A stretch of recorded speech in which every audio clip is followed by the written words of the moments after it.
அனைவருக்கும் வணக்கம். எல்லாரும் எப்படி இருக்கீங்க?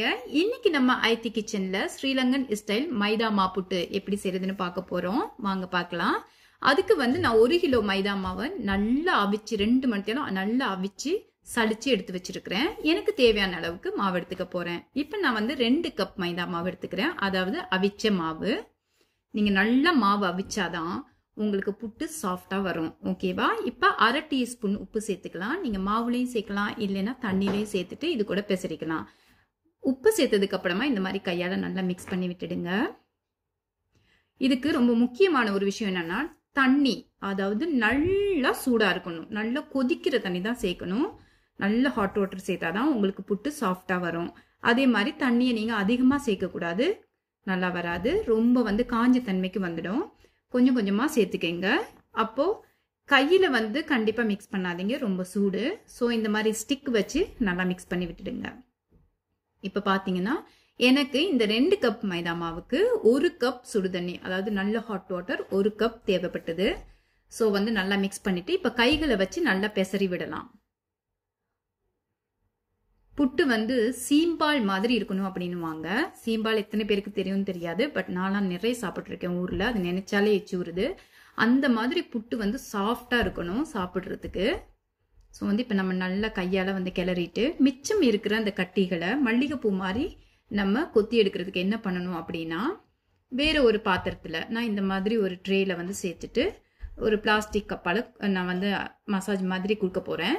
நீங்க சில்வர் கப் அப்படி இருந்துச்சுன்னா, நல்ல சொலகு இருந்துச்சுன்னா சொலகுல போட்டு பட்டர் பேப்பர் போட்டுட்டு நல்லா இந்த மாதிரி குத்தி எடுத்தீங்கன்னா அது தனி டேஸ்ட் ஒன்று தரும். ஸோ நம்ம இப்படி பண்ணிக்க போறோம். புட்டு கூட என்னெல்லாம் சைட் டிஷ் அப்படின்னு பாத்தீங்கன்னாவே எல்லாருமே சொல்றது தேங்காய் பால் சேர்த்துக்கங்க, அப்புறம் சர்க்கரை வெல்லம் அப்படின்னுவாங்க. அதையும் தாண்டி மட்டன் கிரேவி, சிக்கன் கிரேவி, நண்டு கிரேவி, ஃபிஷ் கிரேவி, வெந்தய குழம்பு, அது கூடவே பார்த்தீங்கன்னா நம்மளோட பீஃப் கிரேவி எல்லாம் சூப்பராக அட்டகாசமாக இருக்கும். அதுவும் காரசாரமாக இருந்தா. இப்போ நம்ம குழல் புட்டு தான் செய்ய போகிறோம். இதுக்கு நான் 1 கப் தேங்காய் பூ நல்லா ஃப்ரெஷ்ஷாக திருவி எடுத்துருக்கிறேன். இதில் முதல் பகுதிக்கு நம்ம பூ சேர்த்துட்டு அதுக்கப்புறமா கொஞ்சம் கொஞ்சமாக இந்த மாவை சேர்த்துக்கலாம். அப்படி ஒவ்வொரு லேயரா தேங்காய் பூ மாவுன்னு சொல்லி நம்ம சேர்த்துக்கலாம். சேர்த்துட்டு அவிச்சு எடுத்தோம்னா நம்மளோட குழல் புட்டு ரெடி ஆயிடுச்சு.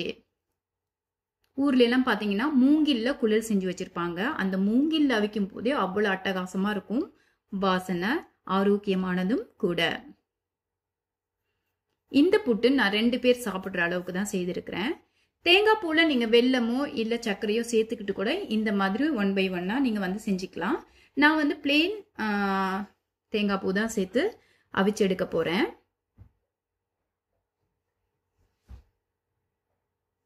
இப்ப பாத்தீங்கன்னா ரெடி ஆயிடுச்சு. நமக்கு குழல்ல புட்டு போட்டாச்சு. தண்ணி இருக்குது. இப்ப இந்த இருக்கிற ஓல்ஸ்ல நல்லா ஆவி பறக்க நம்ம அவிய விடணும். அவிஞ்சிருச்சுன்னா புட்டு நமக்கு ரெடி ஆயிடுச்சு.